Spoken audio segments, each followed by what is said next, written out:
Oh, sorry, had to stop there for a second. Had a neighbor come by, had a chat. Anyway, this tool was very good. It was worth the money.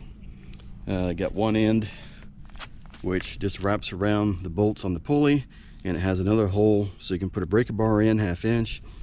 And this one I could have used if I had removed 2 of those bolts that are on the pulley. Those would have sat in that, but this other one worked quite well. And then of course you use a 36 inch. And I'll tell you, this nut here, it turned very easily.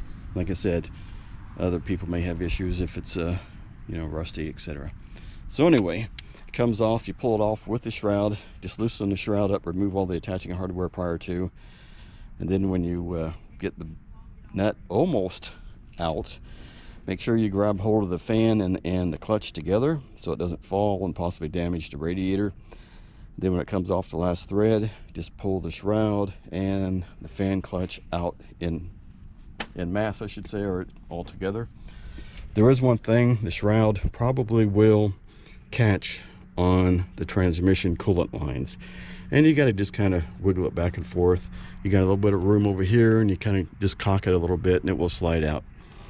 In the meantime, everything's out, and I pretty well have full access now to the thermostat housing and that little hose down here, which bypass hose, which I have to replace.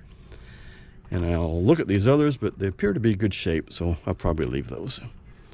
And I think that's probably all I'll have to take off.